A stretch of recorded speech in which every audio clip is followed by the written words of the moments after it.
What makes people look so different across the world? Why did ancient people sleep on stone pillows? And what's this word, razzmatazz? Let's find out.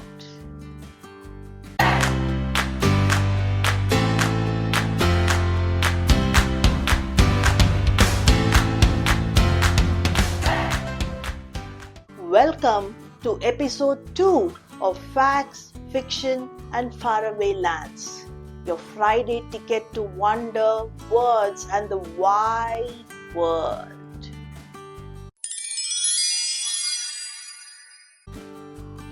Why are people different colors? Do you know that there is a pigment or chemical called melanin below our skin? All skin colors come from melanin. Our body makes melanin to protect our skin from burning in the sun. People whose ancestors came from sunny places are born with more melanin and so have darker skin. Can you think of a place where it's always sunny? People whose ancestors come from less sunny places are born with less melanin and so have lighter skin. Now, think of a country which is less sunny. So how does body know when to produce melanin? Let's do a small experiment. Take Band-Aid and put it around your finger on a sunny day. Take it off a few days later. Observe the area. It will be lighter than the rest of your hand. That's because Band-Aid blocked the sun from the skin and so the body did not produce melanin. That was the interesting how and why of today. Hope you liked it. And now that we know why we are all unique in color, let's explore a story with a message.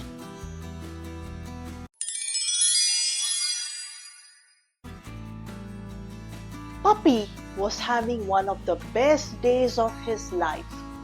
The farmer, who usually fed him scraps from the kitchen, had given him something very special that morning. His very first bone. And it wasn't just any bone. It was big, strong and still had juicy meat on it. Puppy felt proud and excited. He wanted to eat it right away. But first, he decided to show it off to the other animals on the farm. Strutting around with the bone clutched in his teeth, Puppy passed by Hen. "What a fine bone you've got there," clucked the hen. Next, he met a cow who chuckled. "Ha ha, it's nearly as big as you." Fox, who had sharp eyes and an even sharper appetite, licked his lips and asked slyly, "That looks tasty. You wouldn't want to share it with me, would you?" Puppy shook his head quickly and trotted off. He knew he needed to find a quiet place far away from the curious eyes and hungry mouths. So he ran past the fields and headed straight for the woods. Now, Puppy had never been inside the woods before. They always looked dark and mysterious from the edge of the farm. But today, he was determined to enjoy his treat in peace. As he entered, the trees grew taller, the sunlight dimmed, and the woods became quiet. Too quiet. Suddenly, from a branch above, an owl hooted. "Hoo-hoo!" Puppy jumped, startled.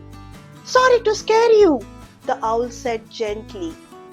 "I noticed your magnificent bone. It's quite like a treasure. Make sure you take good care of it." Although the owl seemed friendly, Puppy didn't like the feeling of the woods.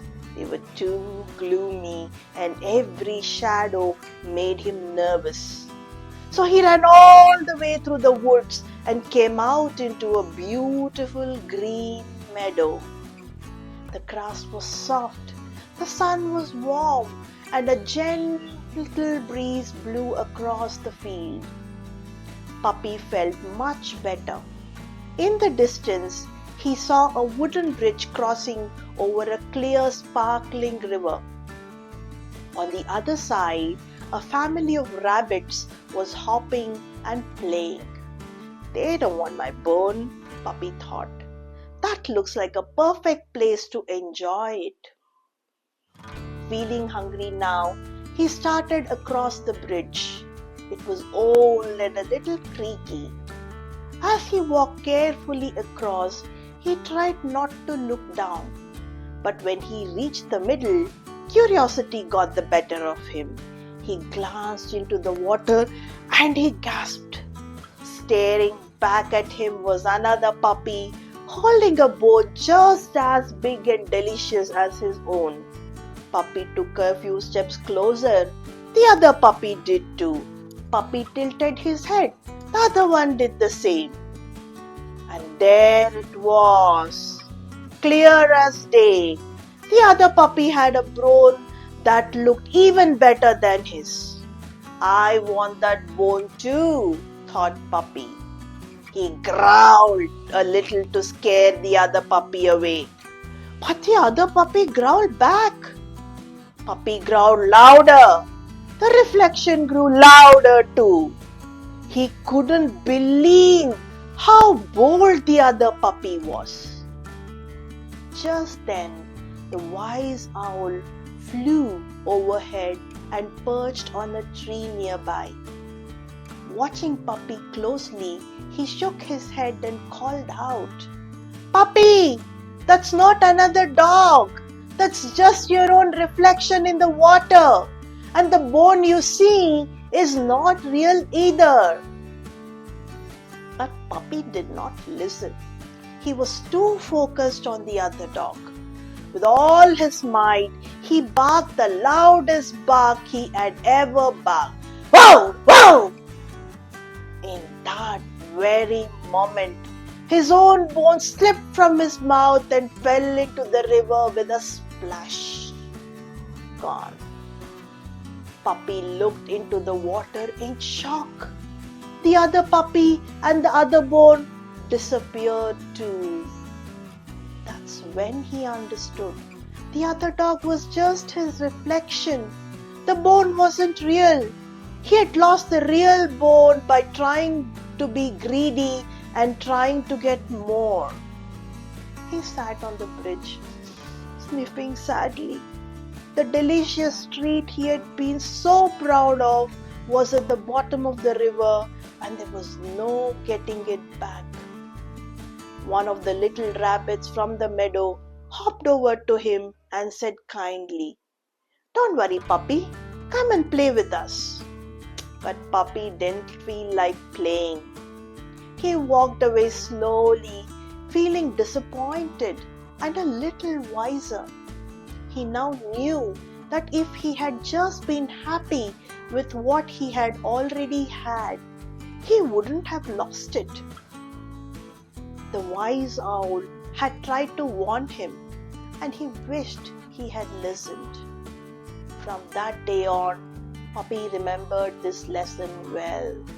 Sometimes wanting more can make you lose what you already have.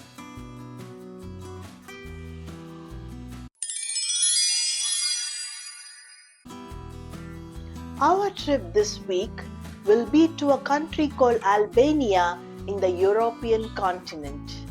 The capital of Albania is Tirana.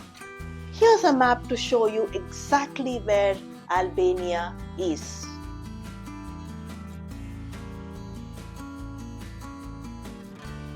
Now coming to the fun fact about Albania. Do you all enjoy going to weddings? Weddings are full of customs and traditions, isn't it? Guests usually give gifts to the couple, wishing them good luck. Do you know that in Albania, it is a custom to throw currency notes at the bride and the groom? This tradition, usually carried out by family and friends, is believed to bring good luck. Wasn't that interesting? Now contrast that with places where money must never be thrown or stepped on. That's what makes customs so fascinating. What's perfectly acceptable in one culture may be considered disrespectful in another.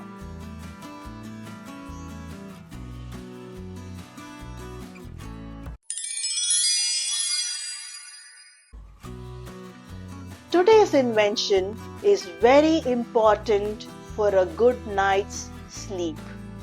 Not the bed, not the blanket, but the pillow. The Mesopotamians were the first to start using pillows 9,000 years ago. While we like our pillows to be soft and fluffy, Mesopotamians preferred their pillows hard and tough. In fact, pillows in their age used to be carved out of stones. Do you know the purpose behind the Mesopotamians using the pillows?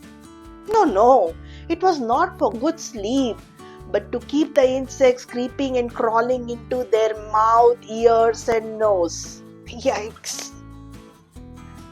After the Mesopotamians, the Chinese started using pillows made of wood, followed by the ancient Greeks and Romans who made softer pillows using straw, grass and feathers. We now enjoy soft yet firm pillows and get a good night's sleep. How do you like your pillow? Hard or soft? How important is it for you? Let me know in the comments. The word for the week is razzmatazz. We spell it as razzmatazz. Razzmatazz means noisy and exciting activity meant to attract attention. Have you ever been to a circus? Circus performers combine athletic skills with performances. They shout and dance their way into our hearts. They are dressed in colorful costumes and have bright lights and play loud music. This combination of color, noise, lights and costumes is called razzmatazz. The other places where you see razzmatazz could be stage dance performances and colorful musical concerts. Next time you go to a flashy event full of colors, light and noise, you know what it's called? Razzmatazz. How do you use it in a sentence? The circus show was full of razzmatazz with its bright lights, loud music and acrobatic performances. That wraps up another magical stop in facts, fiction and faraway lands. Until next time, keep wondering. If you loved today's journey, don't forget to tap like, hit a subscribe and share it with your family and friends. Let's spread the magic of learning. Bye, Story Explorer. Ciao.